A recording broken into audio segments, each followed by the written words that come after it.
Hey everyone, welcome to the podcast. My name is Jeffrey and I'll be your host. Today's topic is a little different than what we've been doing. We're doing kind of a more overall theme of what a historic site is versus a museum. And I won't be alone with myself talking to all of you. I do have a guest, my dear friend and colleague, Ingrid. Ingrid, how are you? I'm well. How are you, Jeff? Doing well, doing well. Quarantine life is getting to me though. Yeah, thank you for inviting me to be on your podcast. I'm really excited to be here. Yeah, sure. So why don't you give us a background of your kind of life, I guess, work life? Sure, of course. So my name is Ingrid. Jeff and I met in college. I currently work as an assistant registrar at Concordia University, Chicago, and I also am an adjunct professor of history there. I also hold a Master of Arts degree in history from Arizona State University. Most of my graduate research focused on British colonial history or early American history, as well as I did some research on the Illinois women's suffrage movement, specifically Chicagoland, which is where I currently live. I'm a huge fan of historic sites and museums. I can pretty much get you to any museum in the Chicagoland area, as Jeff will know. So once again, I'm just really stoked that he thought of me for this. Yeah. So as you all may have heard, she has a good background in our topic. So I don't reckon that she'll have any bad suggestions on museums or any bad content. So how we're going to start out our podcast is that we're going to just go the basic definitions of a historic site versus a museum. So I'm going to start with the historic site first. I'm going to give you the lengthier definition that is usually used. So the definition is an official location where pieces of political, military, cultural, or social history have been preserved due to their cultural heritage value. Historic sites are usually protected by law, and many have been recognized with the official National Historic Site status. A historic site may be any building, landscape, site, or structure that is of local, regional, or national significance. That was a mouthful, but it usually covers a good bit of different sites, so it doesn't really pigeonhole anybody into just one category. And then the definition of a museum is an institution devoted to the procurement, care, study, and display of objects of lasting interest or value. So we're going to go into the major differences between the two entities. Do you have any comments, Ingrid, on the major difference? So when I tend to think of historic sites, I tend to think of a little bit smaller nonprofit organizations. They're usually more reliant, I would say, on volunteer work especially, versus museums tend to be more of a compilation of various collections. Often historic sites tend to be focused on a singular topic or person, versus, like I said, museums tend to display or have a larger collection of various topics or persons, etc. That's a good thought there. And I always think about some institutions could claim either one, because when I go, like, say to like Springfield, where some of those places are a historic landmark, but they also have a collection of museum objects as well. So it's interesting how some claim to be a historic site while others choose to be a museum too. So Yeah. they're kind of differing things there. Yeah, actually, you just made me think of a great example. And I know you're going to talk about the Stephenson house pretty soon, which I'm really interested to learn about. But a famous, I would say, historic site in Chicagoland is Jane Addams' Hull House. However, they consider themselves a museum. So I don't know if it's like a marketing tactic that they want to sort of do that way, or get sort of, like you said, this dual status. But yeah, it's interesting how even though it has that singular focus, it's still, they advertise themselves as a museum. So yeah, I'm really interested to see what you have to look forward to. Yeah, definitely. So we're going to kind of move into some ways that a historic site can become a landmark. And I'm going to talk about the Stephenson House case just because it's easiest for me since I work there. For the Stephenson House, the house was created 200 years ago anyway, so just being a historic house itself can qualify it to be on a national register. But since it has a significant value for the people who actually live there, like the Stephenson family, since Ben Stephenson did a lot of work in the early part of the statehood, that quantifies it to be just a little bit higher status. So we are registered for state and national just based on the house itself being a federal style house and who had lived there. I think if it was someone else who had lived in this house, there's a curious case in Edwardsville as well, that there's an old house down on Main Street. Now, it was a doctor who had lived there, but there was really no significant person who had lived there, so it's hard to make that into a true like national register, whereas it could just be on the state register as well. So I'm going to ask you a question, Ingrid. How does culture play into getting a site registered? I would say that culture plays a huge role in getting a site registered. I think many times people feel a source of pride in their heritage or their hometown, and as a result of that, they want to preserve sites that are important to or reflective of the community they currently live in. One example close to me is Ernest Hemingway's birth home is actually in Oak Park, Illinois, which is just a town north of where I live. The house, after the Hemingways had left, had been, sold to private residents for decades, and the house was up for sale in the 90s. And people came together, bought it, and restored it, and it's now open to the public for tours.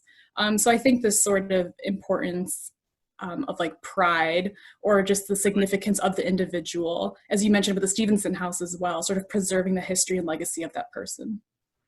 And it always takes a dedicated group to get this off the ground running. Because I know when I started at the Stephenson House, the core volunteer staff has been there. Some have been there for 20 years. If those people had started there, I don't think the house probably would still be standing. You always need a good group of people who are actually dedicated to preserving some type of historic landmark, house, or whatever they want, because most funding is not going to be provided by some cities. So you have to really do a nonprofit look at a ton of your smaller sites too. So definitely needs a dedicated core group and people who actually want to come visit. If you don't have anyone visiting, you're probably not going to be open for very long. Mm-hmm.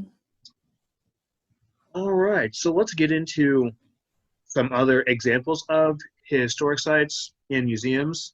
One of my favorite that I always think about is being a larger site base is Gettysburg, because it's not just one small parcel of land, because the actual battlefield was rather large, mm-hmm. And so we get that huge part of a site that was preserved, obviously, because of the Gettysburg Battle and the Gettysburg address that Lincoln gave there. Do you have one that you would think of most for historic sites or museums? Oh yeah, sure. So you mentioned battlefields. Since I'm in Chicagoland, it's pretty urban, so there's lots of historic homes in the area. So famous architect that everyone probably knows is Frank Lloyd Wright. So his home and studio is actually based out of Oak Park as well. So he and Hemingway did not live that far away from each other. And there's plenty of Wright or prairie style homes in the area that have been like preserved, and they're trying to maintain those. As well as I mentioned, the Hemingway home, the Jane Addams Hull house. So there's pretty important individuals. Ida B. Wells, for example, lived in Chicago for a short time. So a lot of people are, sort of pooling resources together to keep these preserved for the public at large. Yeah, those are good examples, because we always think about historic homes because that's the easiest place to preserve someone's past. I always think about the Lincoln home too, because they've turned that into a small village with their neighbors getting some of the historic credit too. So it's nice to have a growing appreciation for homes, because I know at one point not everyone's home was really saved. So it's really nice to see that. And down here in the St. Louis Metro East area, we do have a ton of historic homes too, but some of them label themselves as a museum rather than a historic site. And they're also non-profit, so it's interesting how, again, people decide to change what they want to be, a site or a museum. Mm-hmm. Trying to think of some other examples of good museums. Oh, the Smithsonian, because that's actually really, it has a collection of museums in its site. So people go to the Smithsonian, they may only spend, time in one or two of their museums, but, you could spend probably days there and not even see everything because people are drawn to certain objects. So so I think the Smithsonian is probably one of the most used. Yes, and I think their strength, as you mentioned, is from their diversity. They just have so many solid collections that can pretty much interest anyone at all. And the fact that, like I said, they make it a big point to be free to the public, which makes it, public exposure and sort of sharing their resources at large, which is really, really informative and educational and just incredible. Yeah, because Washington D.C. is a draw in itself, but a lot of folks come there just for the Smithsonian. I'm a huge nerd when it comes to museums. I think that's like one of the first places that I want to go. Like everyone likes to go to like the White House and everything else, like, which is great, but I want to see other monuments and museums too, because it's such a large campus. I could probably spend a week or two there and still want to see more. So I think they do a great job at their marketing too for audiences. Mm-hmm. Yes, and their publications and everything. So yeah, they do a great job of reaching the public. And I agree. When I went to DC, my goal was to see how many Smithsonians I could possibly visit in like the 3 days I was there. So totally understand. And there's some museums that like give you like a small like passport book that you can actually like make a stamp of which museums you've been to. It's like almost like a game that museums can actually play, and it helps their marketing tools too, because then you actually want to go to every single place and see the different objects and artifacts that each museum has. Speaking of objects and artifacts, what are some objects that draw you to a museum? That's like a trick question because I like all museums. I'm kidding. So for me, like I said, we were talking about objects. So I think when museums advertise or historic sites advertise strong core collections or what their, like I said, singular focus is, that's what personally draws me as to whether I'm interested in them or not. So for example, growing up, I was definitely a dinosaur kid. So I definitely, like in Chicagoland, the strong collection, or the museum that has a strong collection there is the Field Museum. So I would go there, or when I went to New York City, I had to go see the American Museum of Natural History to go see Rex, right? I also am a big art appreciator. I'm not an artist myself. I can help fund the arts, like through museums and historic sites. But if I have a specific time period that I like, such as Greco-Roman history or the Impressionist period, when I go, to visit a new museum, I'll see if those collections are on there. Or what I personally do, since I do enjoy these sites or museums, I'll actually ask the staff or the volunteers on hand and say, hey, like, what are your core collections and what's your favorite piece here, so I could go check it out. I would also say pop culture actually has definitely influenced me personally when going to visit a museum. So for example, I have some friends that just moved out to Philly and, did the Rocky steps in front of the Philadelphia Museum of Art, right? So I'm like, you have to, it's such a beautiful building, or, the Metropolitan Museum of Art, so many films will film right outside of it by Central Park there. And if, for Chicagoland, who doesn't want to go see some of those pieces in the Art Institute after watching like Ferris Bueller's Day Off, So I would say between strong collections being advertised and pop culture, I'm definitely a sucker for those when I go visit. I always am drawn to like the lesser known ones. I like to see the random ones. Like if I were to go ask a museum staff member, I want to know like which objects they find the most curious to. I also want to know like some of like the strangest ones.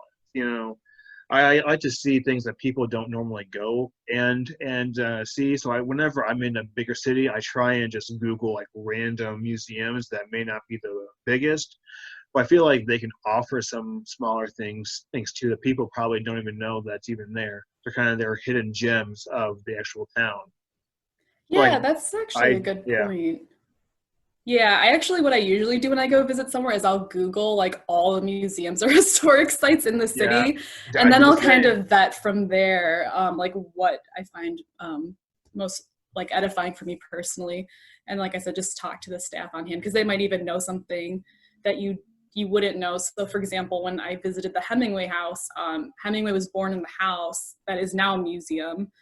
However, he also, when he was a couple years older, his family moved to a house a couple of blocks away. So I wouldn't have known that. I would have assumed, since they're advertising themselves as the Hemingway birth home, that he probably Exactly. was there for a very long time until he moved to the next state, so. Exactly. I always try and find those small niches. You hipster, you. I know.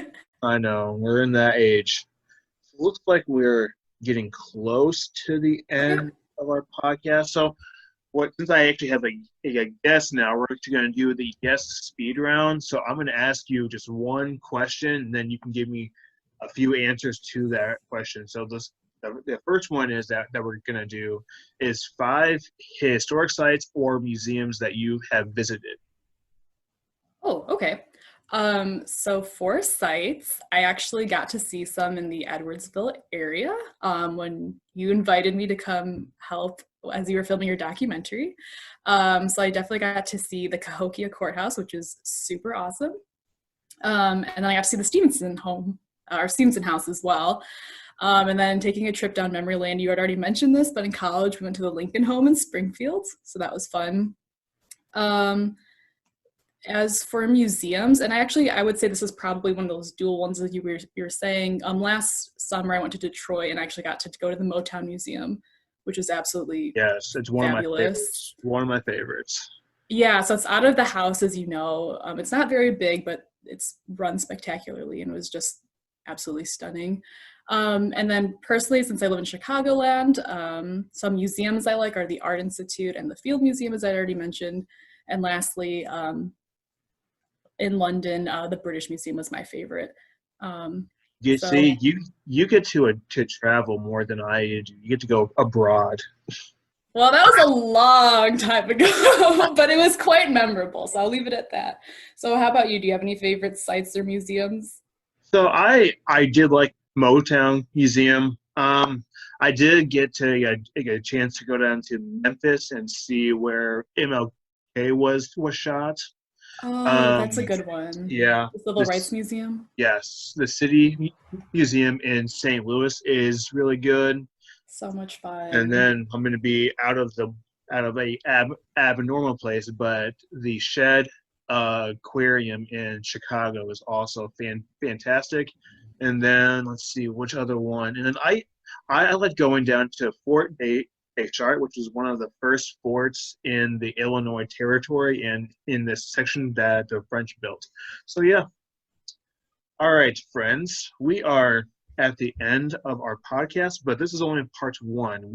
Ingrid will be back for our part 2, and then we will talk more about culture and how social media plays into museums. See you all next time.